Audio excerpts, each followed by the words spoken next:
ঠিকানা তাই বৃদ্ধাশ্রম। নিরামিষ রান্নাতেও যে এত মুখটা রান্না হয় সত্যি মানে এইরকম ভাবে এই থোর বাটাটা খেলে চোখে জল এসে গেল।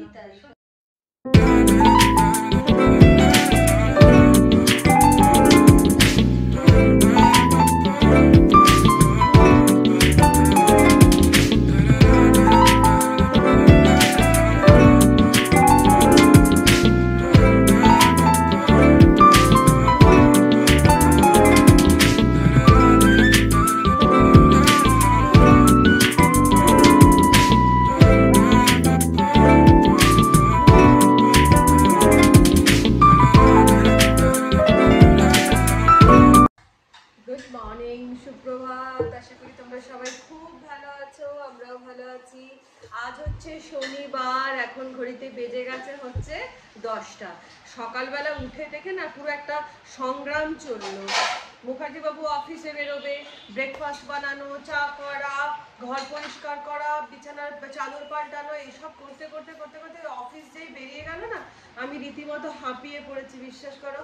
এই চাটা নিয়ে একটু বসেছি। আজকেও মি টাইম সেলিব্রেট করা হয়নি, কারণ তোমাদের মধ্যে একজন আমাকে বলেছো এত দেরিতে ব্রেকফাস্ট করবে না, তো যে কারণে আজকে না ব্রেকফাস্টটা মুখার্জি বাবুর সাথেই করে নিয়েছিলাম। তো যাই হোক, এখন ফার্স্ট ফেজের কাজটা শেষ হয়ে গেছে, এখনো স্নান হয়নি, এবারে যাব স্নানটা করতে।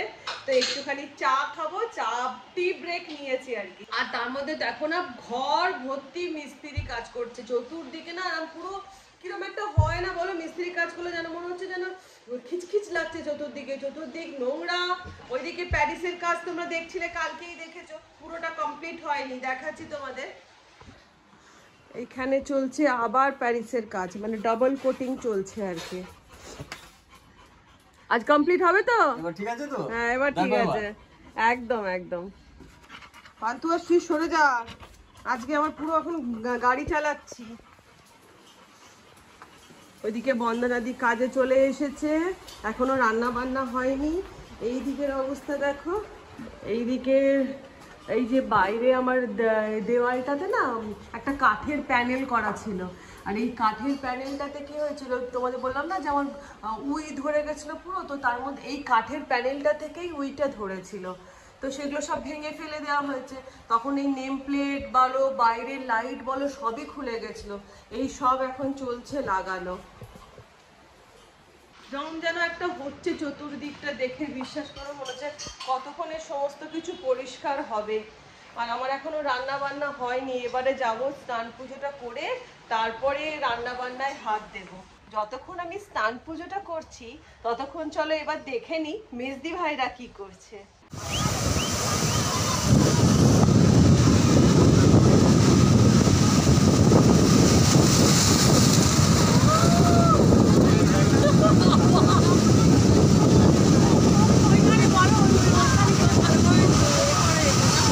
নিচে গেলে তবে এখানে তো হোল্ডার আছে, হোল্ডারে দেখো দেখো দেখো দেখো, ওইদিকে থাকো, ওইদিকে থাকো।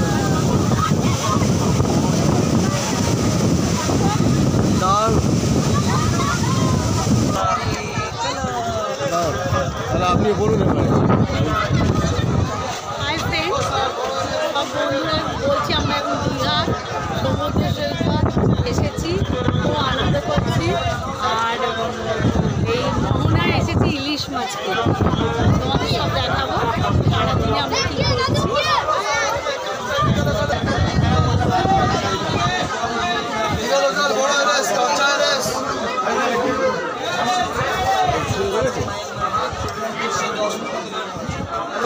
এটা কত গো? এটা 2200, 2000 হবে, 2000।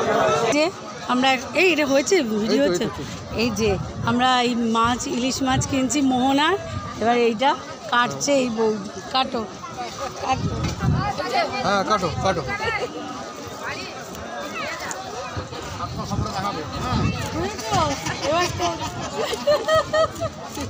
বাংলা দেখাবে না, এটা এডিট করে চলে যাবে বৌদির এতে, 51 ইয়েতে।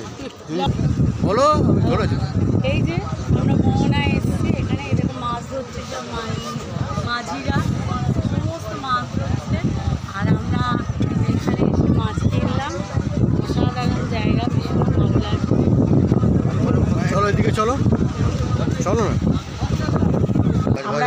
ভাজা মাছের তেল, ওই যে সবাই মিলে মাছ ভাজা মাছের তেল, আর এই যে মাছের মাছের এই কাঁচা ইলিশের ঝাল।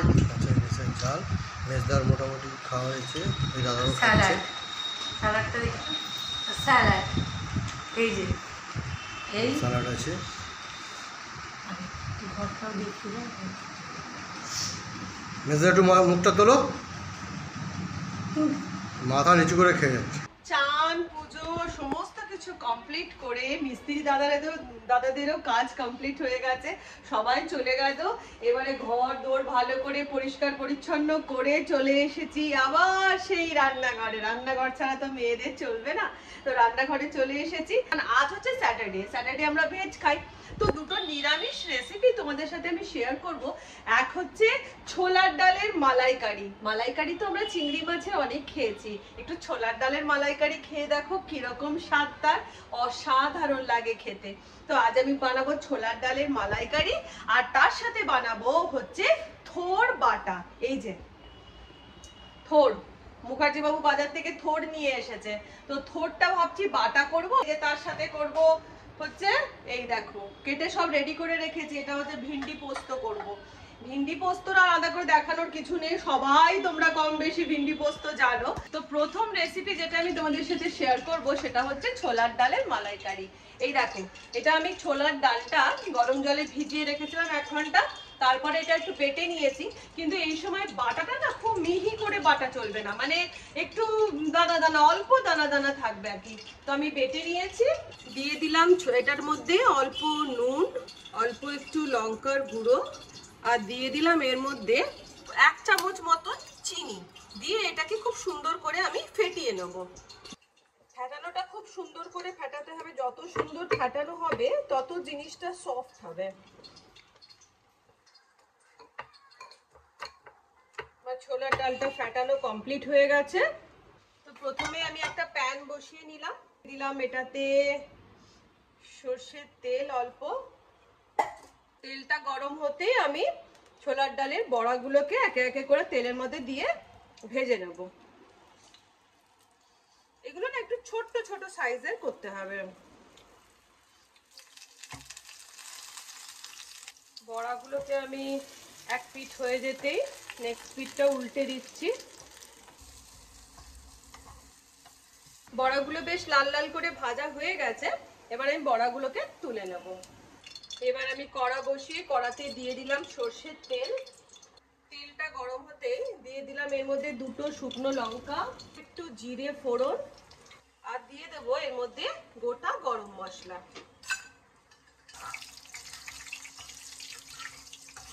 আমি এর মধ্যে অ্যাড করে দেব 1.5 চামচ মতো আদা বাটা।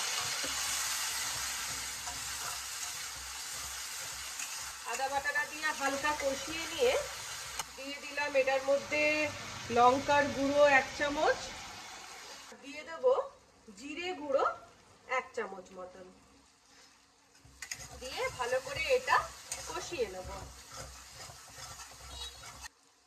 দিয়ে দিলাম পরিমাণ মতো নুন। মশলাটা কষা হয়ে এসেছে, এবার আমি এর মধ্যে অ্যাড করে দেব একটা নারকেল হাফ কুড়িয়ে আমি এটা দুধটা বার করে রেখেছিলাম, এই নারকেলের দুধটা দিয়ে দিলাম।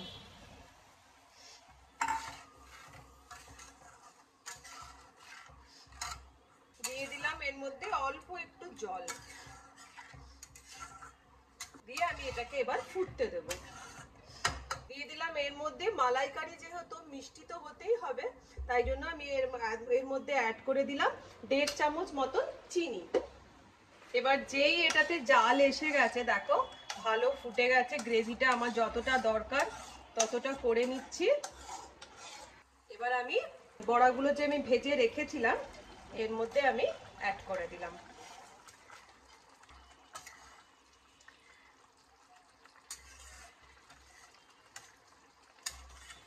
ব্যাস, এই অবস্থায় আমি গ্যাস বন্ধ করে দিলাম। তো রেডি হয়ে গেল আমাদের ছোলার ডালের মালাইকারি। এটা নিরামিষের দিনে খেতে এত সুন্দর লাগে, তোমাদেরকে কি বলবো। অবশ্যই এটা একবার ট্রাই করো, করে আমাকে কিন্তু অবশ্যই কমেন্ট করে জানিও। তো ছোলার ডালের মালাইকারি তো কমপ্লিট হয়ে গেছে। এবার আমি চলে যাব আমার নেক্সট রেসিপিতে, সেটা হচ্ছে থোড় বাটা। থোড় কুচি করে চিংড়ি মাছ দিয়ে বলো, নিরামিষ বলো, সবাই আমরা করি ওটা। তো আজকে করব একটুখানি থোড় বাটা। আমি এই থোড়টাকে কেটে গোল গোল চাকা চাকা করে কেটে নিয়েছি, দিয়ে অল্প একটু জল দিয়ে, জলে নুন আর হলুদ দিয়ে থোড়টাকে আমি হালকা ভাপাতে দিয়েছি, অল্প করে ভাপাতে দিয়েছি। থোড়টা ভাপানো কমপ্লিট হয়ে গেছে, হালকা মিনিট 5 মতন আমি এটাকে ভাপিয়ে নিয়েছিলাম। এবার একটা মিক্সার গ্রাইন্ডারে আমি নিয়ে নিলাম হচ্ছে 1 চামচ মতন পোস্ত বাটা, দিয়ে দিলাম এর মধ্যে 1 চামচ মতন সর্ষে বাটা, দিয়ে দিলাম এর মধ্যে 4 থেকে 5টা মতন কাঁচা লঙ্কা। আগে এটাকে একটুখানি অল্প করে এটা বেটে নিচ্ছি।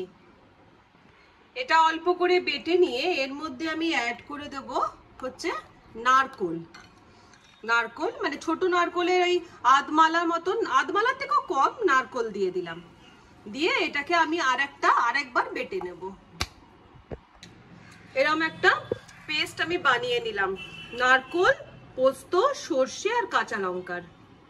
এবার আমি আবার মিক্সার গ্রাইন্ডার নিয়ে থোড়গুলো যেটা ভাপিয়ে রেখেছিলাম সেই থোড়গুলো আমি এর মধ্যে এবার দিয়ে একটা পেস্ট, মোটামুটি একটা পেস্ট তৈরি করে নেব। বাটাবাটির কাজ কমপ্লিট করে আমি আবার কড়া বসিয়ে দিয়েছি। দিয়ে দিলাম এটাতে 2 মতন শুকনো লঙ্কা, দিয়ে দিলাম এর মধ্যে অল্প কালো জিরে। আমি অ্যাড করে দেবো এর মধ্যে থোড় বাটাটা। দেখো এইভাবে দিয়ে এটাকে আমি ভালো করে তেলে নাড়াচাড়া করব।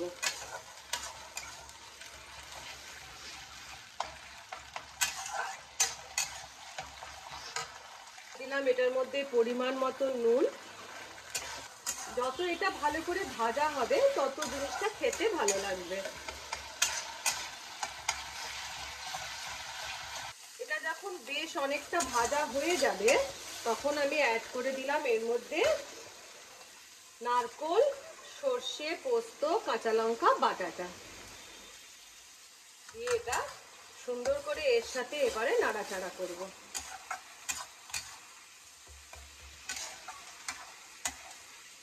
দিয়ে দেবো এর মধ্যে অল্প পরিমাণে হলুদ, এর সাথে চিনি।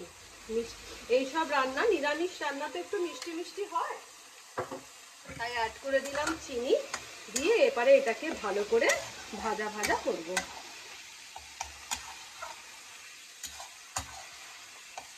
রেডি হয়ে গেল আমাদের থোড় বাটা রেসিপি। এটাতে অনেকে না উপর থেকে সর্ষের তেলও ছড়িয়ে খায়, তো আমি দিয়ে দিলাম এর মধ্যে অল্প একটু সর্ষের তেল। রেডি হয়ে গেল থোড় বাটা। তো এতক্ষণ রান্না বান্না কমপ্লিট করার পর এই যে খাবারের মেনু নিয়ে বসে পড়েছি। এখানে দিদি চলে এসেছে ভাত বাড়তে। কি হয়ে যাচ্ছে? তার মানে এটা ভালো নয় বোধহয়, তাহলে হ্যাঁ কাঁসাটা তার মানে ভালো নয়। হ্যাঁ সেটাই, তামা কাঁসা আবার কি? তামা কাঁসা? এই কি ভাই, তুই আমার পা কামড়াচ্ছিস কি ভাই? আর এই যে আমাদের আজকের মেনু, শো স্টপার হচ্ছে থোড় বাটা, ছোলার ডালের মালাইকারি, আর তার সাথে আমি করেছি আর তার সাথে ঢেঁড়স পোস্ত। পারেও না, তোর এনার্জিও আছে। আমি একদম সাদা সাপটা যত রান্না হয় ওসব রান্না আমাকে দাও, ভালো লাগে। এত কিছু কায়দা মারা রান্না আসলে ও পুরো মায়ের মতন, আমার মাও তাই, যত কায়দা মারা রান্না করে ভালোবাসে, ভীষণ ভালোবাসি। দেখেই তো মনে হচ্ছে দারুণ হয়েছে।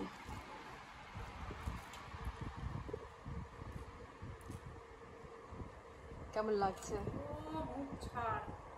নিরামিষ রান্নাতেও যে এত মুখ ছাড়া রান্না হয়, সত্যি মানে এইরকম ভাবে এই থোড় বাটাটা খেলে মনে হবে না আর থোড় চিংড়ি খাই। মায়ের খুব ভালো লাগতো। হ্যাঁ রে, আমাদের মায়ের খুব ভালো লাগতো।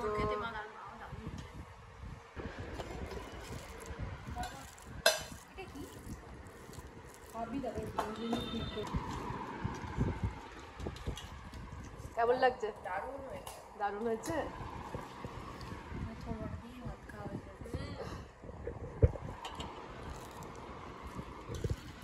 রান্না করে নিয়ে যখন রান্নাটা ভালো হয় ওটাতেই কিন্তু সারা মেহনতটা মানে ইয়ে হয়ে যায় আর কি, সব কমপ্লিট হয়ে যায় আর কি, আর মেহনত মনে হয় না।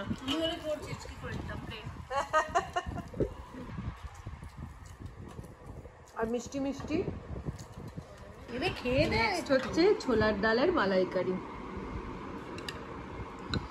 জানি না এটা কেমন লাগবে, দেখ কেমন লাগছে এটা। ভালোই হবে।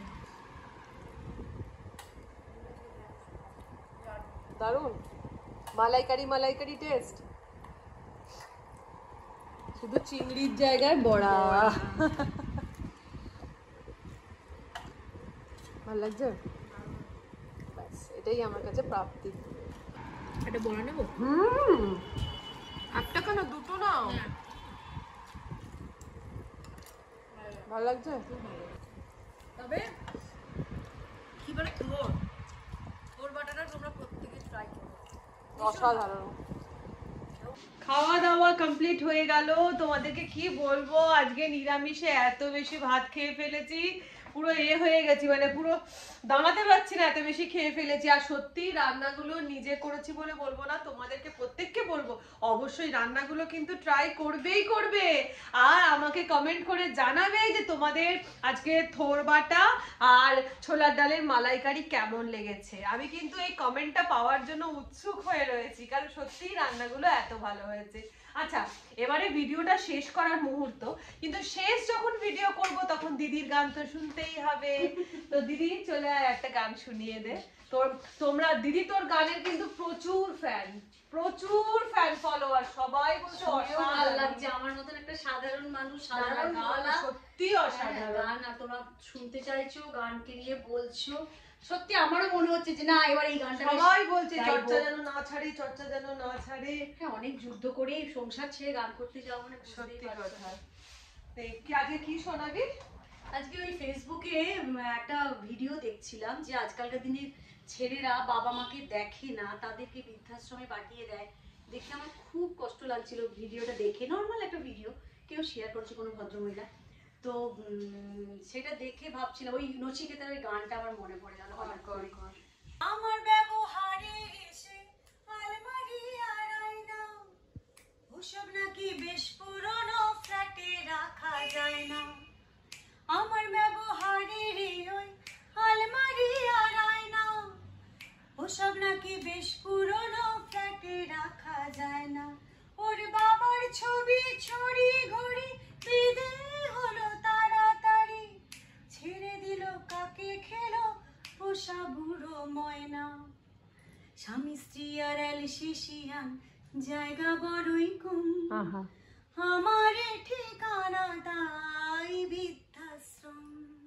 অসাধারণ অসাধারণ, গানটা শুনে না জাস্ট চোখে জল এসে গেল। সত্যি কথা, মানে আমি মানে সত্যি আমরা আমাদের প্রত্যেককে বলা উচিত যে বাবা মাকে প্লিজ দেখো, কারণ কেউ ভুলে যেও না। আমরাও কিন্তু ওই স্টেজে যাব, সবাই ওই স্টেজে। আজকে আমি যদি আমার বাবা মা আমার এখানকার বাবা মাকে দেখি, তাহলে নিশ্চয়ই আমার মেয়েও, আমি একদম মানে খুব বিশ্বাস করি এটা, আমার মেয়েও সেটাই একদমই তাই, একদমই জন্য তাই। প্রত্যেককে রিকোয়েস্ট করছি বাবা মাকে অবশ্যই দেখো। তো যাই হোক, এরপর আর কোনো কিছু বলার ভাষা নেই, গলা ভারী, জানি না গানটা কেমন হলো, যাই বুক হোক। ভারী, মন ভারী, সব হয়ে গেছে। আজকের মতো ভিডিও এখানে শেষ করছি। তোমরা সবাই খুব ভালো থেকো, সুস্থ থেকো, আনন্দে থেকো, বাবা মাকে দেখো। তাহলে আজকের মতো টাটা।